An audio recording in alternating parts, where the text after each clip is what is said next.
نحمده ونصلي على رسوله الكريم أما بعد يا أيها الذين آمنوا اتقوا الله حق تقاته ولا تموتن إلا وأنتم مسلمون. اے ایمان والو، اللہ تعالیٰ سے ڈرا کرو جیسا اس سے ڈرنے کا حق ہے، اور دیکھو مرنا تو مسلمان ہی مرنا. پھر دوسری آیت کریمہ میں اللہ رب العالمین نے فرمایا کہ یا ایھا الذین آمنوا اتقوا اللہ وقولوا قولا سدیدا. اے ایمان والو، اللہ تعالیٰ سے ڈرو اور بات سیدھی کہا کرو. یصلح لکم اعمالکم ویغفر لکم ذنوبکم. اللہ رب العالمین تمہارے اعمال درست کر دے گا اور تمہارے گناہوں سے درگزر کرے گا. محترم حاضرین، آج کا عنوان ہمارے گزشتہ عنوان سے جڑا ہوا ہی ہے، اور وہ ہے ہمارے منہج کی دعوت، ہمارا منہج سیکھ. آج سب سے بڑا مسئلہ جماعت اہل حدیث میں اگر کچھ ہے تو وہ منہج کی کمزوری. ہم اہل حدیث اس کو سمجھتے ہیں جو اہل حدیث مسجد میں آ کے نماز پڑھ لے. ہم اہل حدیث اس کو سمجھتے ہیں جو اہل حدیث مسجد میں آ کے رب الدین کر لے، زور سے آمین بول لے، یا قدم سے قدم، کندھے سے کندھا ملا لے. وہ ہماری نظر میں آج کل اہل حدیث ہو جاتا ہے. یاد رکھیے، یہ منہج کی پہچان نہیں، اور نہ یہ اہل حدیث ہونے کی پہچان. اہل حدیثیت منہج پہ عمل کرنے والے کو کہا جاتا ہے، یہ نہیں کہ صرف نماز میں رب الدین کرنے والے کو کہا جاتا ہے. اس کی ایک مثال میں یوں سمجھاؤں کہ اگر اہل حدیث جماعت میں سے ہم کسی سے پوچھ لیں کہ بھئی یہ منہج کا معنی کیا ہے، بہت کم لوگ بتا پائیں. منہج کا معنی ہی نہیں معلوم، اور بول رہا ہے کیا کہ ہم منہج اہل حدیث پر. تو پھر منہج اہل حدیث کیا معلوم ہوگا؟ نہج کہتے ہیں راستے کو، سلف کے راستے پہ چلنا. یہ کیا کہلاتا ہے؟ منہج اہل. اب یہ بہت قیمتی منہج ہے، تو جو چیز قیمتی ہوتی ہے اس کی حفاظت کرنا بھی اتنا ہی ضروری ہوتا ہے کہ وہ اس کو نقصان پہنچا سکتی ہے. اب اس کو نقصان کون سے منہج پہنچاتے ہیں یہ جاننا بے حد ضروری ہے. شیعہ منہج ہے، رافضی منہج ہے، خارجی منہج ہے، تقلیدی منہج ہے. اسی طرح ایک صفت پائی جاتی ہے کوفی خصلت. کوفی خصلت، اس کو جاننا بہت ضروری ہے. یہ کوفی خصلت ہوتی کیا ہے، اس کو کیسے پہچانیں گے، اس کو کیسے جانیں گے؟ کہیں جانے جانے میں ہم اس میں مبتلا تو نہیں. تو کوفی خصلت کو اگر ڈیفائن کریں گے تو کوفی خصلت کہتے ہیں بہتان باندھنے والے، اپنے علم پہ اترانے والے کو، اعتراض جڑنے والے کو، یہاں تک کہہ سکتے ہیں کہ لعنت کے حقدار ہو، جس پر لعنت کی گئی. اب سیدھی سی بات ہے، جس پہ لعنت کی گئی ہوگی اس کے اعمال کیا ہوں گے. تو منہج اہل حدیث نام ہے دل کی رضا کا، اور وہ رضا صرف دل میں نہیں ہوتی، وہ آنکھوں میں بھی ہوتی. اور کوفی خصلت نام ہے ناراضگی کا، اور وہ ناراضگی صرف دل میں نہیں ہوتی، لوگوں کی آنکھوں میں بھی ہوتی. اب میں یہ باتیں اپنی طرف سے نہیں کہہ رہا. صحیح بخاری کتاب الصلاۃ کی روایت، کوفیوں نے سعد بن ابی وقاص رضی اللہ عنہ کی شکایت کس سے کر دی؟ حضرت عمر رضی اللہ عنہ خلیفہ سے. کوفی عراق میں ہے، حضرت عمر مدینہ میں ہے. شکایت کہاں گئی؟ مدینہ. تو یہ شکایت کرنا کس کی خصلت ہے؟ کوفیوں کی، منہج اہل حدیث کی نہیں. اگر ہم کوئی کمی کمزوری دیکھتے ہیں تو اصلاح کرتے ہیں، شکایت نہیں کرتے. کوفیوں نے شکایت کر دی حضرت عمر کے پاس. سعد بن ابی وقاص کون؟ سعد بن ابی وقاص کون ہے؟ صرف صحابی ہی نہیں بلکہ عشرہ مبشرہ میں سے صحابی، جنت کے حقدار 10 صحابیوں میں سے ایک ہے. یہ وہ صحابی ہے جن کے تعلق سے اللہ کے نبی صلی اللہ علیہ وسلم نے کہا کہ میرے ماں باپ آپ پر قربان. ان کی یہ شان ہے. ان کے تعلق سے کوفیوں نے شکایت عراق سے بیٹھ کے مدینہ پہنچا دی. اور کیا شکایت تھی؟ سعد بن ابی وقاص صحیح طریقے سے نماز نہیں پڑھاتے. تو جو آدمی نماز کے اوپر کسی کی شکایت کرتا ہے، امام کی، انتظامیہ کی، سمجھ جانے کا وہ کوفی خصلت، کوئی ڈاؤٹ نہیں ہونا چاہیے. بخاری کی روایت ہے، صحیح روایت ہے. جو مؤذن پر، امام پر، انتظامیہ پر اعتراض کرتا ہے وہ کوفی خصلت. پہنچا دی حضرت عمر کے پاس. حضرت عمر نے تحقیق بٹھائی. سب سے پہلے حضرت سعد کو معزول کر دیا. دیکھیے اتنے بڑے صحابی اتنی فضیلت کے حامل صحابی، کوفی کہتے ہیں پروپگنڈے باز کو، افواہ پھیلانے والا، اس کی افواہ، اس کے پروپگنڈے کا یہ عالم تھا کہ سعد بن ابی وقاص عشرہ مبشرہ صحابی کو حضرت عمر کو معذور کرنا پڑا.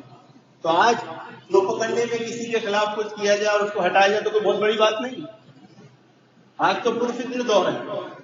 حضرت عمر نے تحقیق بٹھائی، کمیٹی بٹھائی، انہیں سب نے چیک کیا، کوئی کمی نہیں نکلی. ساری عراق کی مسجدوں میں چیک کیا گیا، بولے نہیں سعد بن ابی وقاص صحیح طریقے سے نماز پڑھاتے ہیں. اچھا نماز پڑھاتے ہیں تو اعتراض کیسا ہوتا؟ ہم زیر زبر پکڑتے ہیں، زیر زبر نہیں پکڑا جاتا. جو زیر زبر پکڑے نا سمجھ لینا کوفی خصلت. جو طریقہ نبی کریم صلی اللہ علیہ وسلم کا ہے اس طریقے سے وہ نماز پڑھا رہا ہے، وہ دیکھو. سعد بن ابی وقاص سے پوچھا گیا کہ آپ نماز صحیح نہیں پڑھاتے؟ انہوں نے کیا کہا؟ نہیں، میں اللہ کے نبی صلی اللہ علیہ وسلم کے طریقے پہ پڑھاتا ہوں. عشاء کی 2 رکعت شروع کی لمبی پڑھاتا ہوں اور بعد کی 2 ہلکی پڑھاتا ہوں. جس کا طریقہ سلام سے اقامت سے لے کے سلام تک نبی والا ہے وہ سنت طریقہ ہے. اس میں کچھ کمی بیشی رہتی ہے، اس پر اعتراض یا شکایت نہیں کرنا چاہیے، بلکہ وہ طریقے کو دیکھنا چاہیے کہ طریقے کے مطابق اس نے نماز پڑھایا ہے کہ نہیں. اس میں کچھ کمی لگتی ہے آپ بول سکتے. اب انہوں نے شکایت کر دی. حضرت سعد بن ابی وقاص کو پوچھا گیا.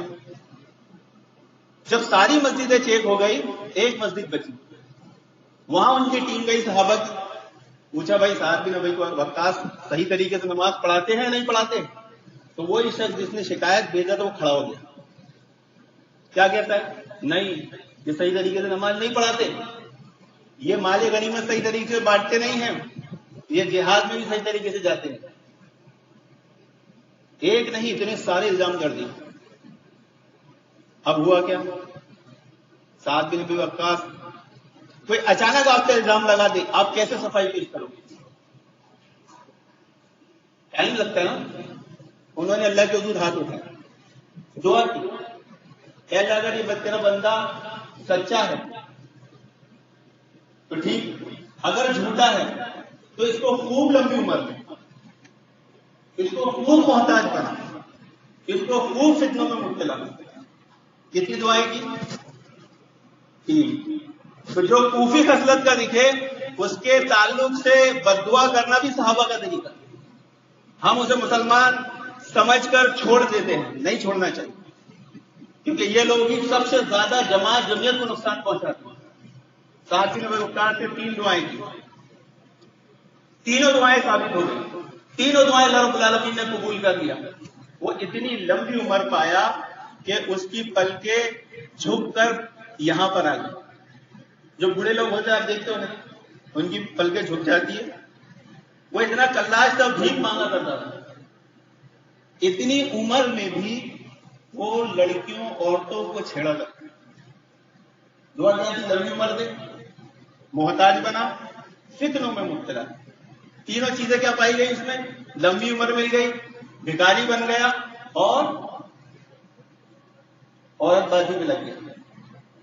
تو صحابہ نے بد دعا کی، وہ قبول ہو گئی. تو کوفی خصلت کی ایک صفت یہ ہے کہ ان میں اللہ کا ڈر نہیں پایا جاتا. کبھی بھی نصیحت یاد رکھیے، انتظامیہ مسجد کے امام کے پائچوں انگلیوں کی حرکت کو نہیں دیکھنی.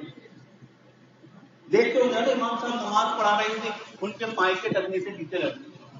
کبھی کبھی غفلت میں ہو جاتا ہے. ارادتاً کوئی اہل حدیث نہیں لٹکا تھا، کوئی بھی اہل حدیث نہیں لٹکا تھا. کوئی بتا دے مجھے کہ کوئی اہل حدیث جان بوجھ کر ٹکنوں سے نیچے کپڑے لٹکاتا ہو. یہ ہمارا جب عام اہل حدیث کے تعلق سے حسن و ظن ہے تو ایک امام کے تعلق سے کیسے ہو سکتا؟ یہ کوفی خصلت کہ وہ چھوٹی چھوٹی باتوں پر انتظامیہ پر اعتراض کرتا ہے، افواہیں پھیلاتا ہے، ناراضگی ظاہر کرتا ہے. پھر ہوتا کیا ہے؟ وہ اس بددعا کا حقدار ہو جاتا ہے، وہ تقوی سے نکل جاتا ہے. تو محترم حاضرین، ہمیں ضرورت ہے کہ ہم اپنے منہج پر قائم رہتے ہوئے اس منہج کو جو چیزیں نقصان پہنچاتی ہے اس پر بھی نظر رکھنا چاہیے. اس پر نظر نہیں رکھیں گے تو یہ قیمتی چیز منہج اہل حدیث ہمارے ہاتھ سے نکل جائے گی. اور آج یہی ہو رہا ہے۔ ہم سب کو اس ماہ مبارک میں اپنے دل کو صاف رکھنا چاہیے۔ کیوں؟ آپ بولیں گے نہیں ہمارا دل صاف ہے، میں بولوں گا نہیں آپ کے دل میں کینہ ہے۔ آپ اس کو ثابت کیسے کرو گے؟ یہ قاعدہ انسان کو معلوم ہونا چاہیے، کینہ دل میں آتا کیسے؟ جب ناراضگی ہمیشہ دل میں رہتی ہے اور وہ دل میں گھر کر جاتی ہے، وہ غصہ اتنا بڑھ جاتا ہے کہ وہ کینہ اختیار کر لیتا ہے۔ آپ دیکھو گے کہ جو لوگ ناراض رہتے ہیں ان کے چہرے، ان کے ہاؤ بھاؤ، ان کی آنکھیں سب بدل جاتی ہیں، آخر میں وہ دل میں کینہ پائے جاتا ہے۔ تو بولنے کا یہ مقصد ہے کہ ہم اگرچہ سعد بن ابی وقاص کی طرح نہیں اور ہو بھی نہیں سکتے، کیونکہ انہوں نے تو نبی کریم صلی اللہ علیہ وسلم سے نماز سیکھی، لیکن ہم نے کتاب و سنت پڑھ کے تو نماز سیکھی ہے، علماء ائمہ سے سیکھی ہے نا۔ تو اس طرح نمازوں پر، انتظامیہ پر اعتراض کرنا یہ منہج اہل حدیث نہیں، اس سے ہمیں باز رہنا چاہیے۔ کیوں؟ کیونکہ یہی اختلاف انتشار کی وجہ ہے اور یہی لعنت اور بددعا کی وجہ ہے۔ آج ہماری جماعت جو اس اختلاف و انتشار کا شکار ہے، وہ سب سے اہم بات منہج کی کمزوری ہے۔ منہج سیکھنے میں ہم کوئی زور نہیں دے رہے محترم حاضرین، بتائیں مجھے منہج سیکھنے پہ ہم نے کتنے سالوں میں کتنی کوششیں کی؟ اس مسجد میں منہج کے سدھار پر کتنے خطبے ہوئے، اس مسجد میں منہج کی تربیت پر کتنی کلاسیں ہوئی ہے، اور ہم نے کرائے ہوں اور ہم نے اٹینڈ کیے۔ ہم تو یہ سمجھتے ہیں کہ مسجد میں آ گئے، 5 وقت کی فرض نماز پڑھ لی، ہمارا ایک دم سچا پکا منہج۔ بلکہ حقیقت بات ہے کہ منہج کے معاملے میں ہم بہت کمزور ہیں، بہت کمزور ہیں۔ تو ہمیں ضرورت اس بات کی ہے کہ ہم اپنا منہج درست کریں، اور اس منہج کو درست کرنے کے ساتھ ساتھ اس کی حفاظت بھی کرنا ہے، ان ساری برائیوں سے بچنا بھی ہے۔ منہج اہل حدیث کہتے ہیں آنکھوں اور دلوں کی رضامندی کو، اور اگر کوئی چیز ہے تو اس پہ اصلاح کو، نہ کہ ناراض ہو کے، منہ پھیر کے، آنکھیں پھیر کے نکل جانے کو۔ یہ منہج اہل حدیث نہیں ہے، یہ دل سے محبت نہیں ہے، یہ اس میں کوئی چیز اہل حدیث والی نہیں ہے، نہ یہ اہل حدیث کی ہے۔ تو میں آپ تمام حضرات سے پھر ایک بار معتبانہ گزارش کرتا ہوں کہ منہج کے سدھار پر کوشش کی۔ اور آج کی رات یہ تاثرات ہیں، جو لوگ جاگ رہے ہیں الحمدللہ، رت جگہ کر رہے ہیں، انہیں قیام اللیل اور تہجد کی فضیلت پر ایک حدیث سنانا چاہتا ہوں۔ قیام اللیل اور تہجد کا شوق ہم میں بہت ہونا چاہیے۔ وَمِنَ اللَّيْلِ فَاسْجُدْ لَهُ وَسَبِّحْهُ لَيْلًا طَوِيلًا، کہ رات میں اٹھو، سجدہ کرو اور لمبا لمبا ذکر کرو۔ کیا کرو؟ خوب طویل ذکر کرو، طویل ذکر ہونا چاہیے۔ یہ قیام اللیل، تہجد، تراویح کی کیفیت صرف رمضان میں نہیں، رمضان بعد بھی۔ اور ہمارے صحابہ میں کتنا شوق تھا۔ صحیح مسلم کی روایت ہے کہ رمضان کا مہینہ ہے، آخری عشرہ، اللہ کے نبی صلی اللہ علیہ وسلم مسجد میں تہجد پڑھ رہے ہیں۔ صحابہ نے دیکھا، پیچھے سے آئے، ایک صحابی کھڑے ہو گئے، دوسرے آئے کھڑے ہو گئے، تیسرے آئے کھڑے ہو گئے، چوتھے آئے کھڑے ہو گئے، پانچویں آئے کھڑے ہو گئے۔ اللہ کے نبی صلی اللہ علیہ وسلم نے جب دیکھا کہ میرے پیچھے تو پوری جماعت بن گئی، تو آپ جو لمبی نماز پڑھا رہے تھے، جب آپ کو احساس ہوا کہ میرے پیچھے پوری جماعت بن گئے، آپ نے رکعت کو، نماز کو چھوٹا کیا، سلام پھیرا اور پھر اپنے خیمے میں جا کر نماز پڑھی۔ مقلدوں نے، احناف نے اس دلیل کو تراویح تہجد کے الگ ہونے کی دلیل بنا دی۔ بولے دیکھو اللہ کے نبی نے جو جماعت سے نماز پڑھائی وہ تراویح تھی، اور جو خیمے میں جا کے نماز پڑھی وہ تہجد تھی۔ یہ کہیں پر بھی تہجد تراویح کے الگ ہونے کی دلیل نہیں، بلکہ دونوں کے ایک ہونے کی دلیل، کہ اللہ کے نبی نے جو 2 رکعت پڑھائی اور انجانے میں لوگ پیچھے آ گئے، تو بس آپ نے اس کے طول کو کم زیادہ کیا، کیونکہ اللہ کے نبی نہیں چاہتے تھے کہ میں جتنا لمبا قیام کرتا ہوں میرے پیچھے مقتدی اتنا لمبا قیام کرے۔ یہاں دیکھا گیا امام صاحب میں بھی کمی پائی جاتی ہے، وہ سوچتے میں پڑھوں تو مقتدیوں کا خیال رکھنا ضروری، پیچھے مقتدیوں کا خیال رکھنا ضروری ہے۔ اللہ کے نبی نے مقتدیوں کا خیال رکھا، جبکہ وہ صحابی کے کتنا شوق، نبی قیام اللیل تہجد پڑھ رہے ہیں، ہم بھی پڑھیں گے، اتنا شوق ہمیں۔ ہمارے امام صاحب کھڑے ہو جاتے ہیں پیچھے جا کے، ایک رکعت میں مل جائے گی. شوق نہیں, شوق ہو جائے گا تو سب آسان ہے. شوق ہو جائے تو آدمی ہمالیہ پہاڑ پہ چڑھ جائے, اور شوق نہیں رہے گا تو وہ چھوٹے ڈھال نہیں چڑھ پائے. صحابہ کو شوق نہیں تھی کہ انہیں معلوم ہے اللہ کے نبی اتنے لمبے لمبے قیام کرتے ہیں کہ 7 پارے پڑھ لیتے ہیں پھر بھی کھڑے ہو. یہ شوق ہم کا ہونا چاہیے, قیام اللیل تہجد. لیکن اللہ کے نبی نے جب دیکھا آپ کیلے میں چلے گئے تو وہی تہجد کی نماز کو جو آپ نے وہاں پڑھی تھی وہاں جا کے لمبا پڑھا. بس یہ دو نمازیں الگ نہیں بلکہ ایک ہی نماز.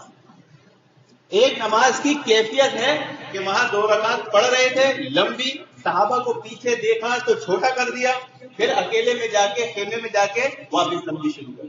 لیکن مفسروں نے اس کو تہجد تراویح کے الگ ہونے کی دلیل بنا لیا. بولے خیمے میں پڑھی تھی تو تہجد اور جماعت بنا کے پڑھی تھی تو تراویح. ایسا ان سے پوچھا تہجد تراویح کی کیفیت کیا ہے تو کیا بیان کرتے معلوم ہے کہ تراویح جو ہے مسجد میں پڑھی جاتی ہے اور تہجد جو ہے گھر میں پڑھی جاتی ہے. اور وہ بھی تھا نا, اب اللہ کے نبی خیمے میں گئے تھے کہ گھر میں گئے تھے؟ خیمے میں. اور خیمہ کہاں تھا؟ اعتکاف میں تھا, مسجد نہیں تھا. تو وہ جو دعویٰ کرتے ہیں اس دعوے کے مطابق ان کی دلیل نہیں ہوتی. وہ یہی نہیں سمجھ رہے کہ اللہ کے نبی جو خیمے میں گئے ہیں وہ خیمہ مسجد میں ہے, گھر میں نہیں ہے. محترم حاضرین, یہ آخری عشر ابھی بھی چل رہا ہے, اس کی قدر کیجیے. آج الحمدللہ پھر طاق رات ہے, آج چوتھی بڑی رات ہے, پہلی بڑی رات نہیں ہے, چوتھی بڑی رات ہے. اس کو عام کریے, نہیں تو لوگ سمجھتے ہیں پہلی بڑی رات ہے. آج ہماری مسجد میں بھی دیکھا گیا, ایسے نمازی بھی میں نے دیکھا ہوں جو اتنے دنوں میں نماز میں قائم آ نہیں رہے تھے, آج برابر دیکھا. یہاں تک کچھ لوگوں کو اچھے کپڑے پہنے ہوئے بھی دیکھا. تو آج ہم میں ابھی بھی وہ اثرات باقی ہیں جو ہمارے مخالفین کے ہیں. تو یہ نہیں ہونا چاہیے. اللہ رب العالمین سے دعا ہے کہ اللہ رب العالمین ہمیں نہج منہج سیکھنے کی توفیق عطا فرمائے, اور آپ تراویح پڑھنے کے بعد اتنی دیر تک بیٹھے, اللہ رب العالمین آپ کے شوق کو بڑھائے. آمین یا رب العالمین. وآخر دعوانا الحمدللہ.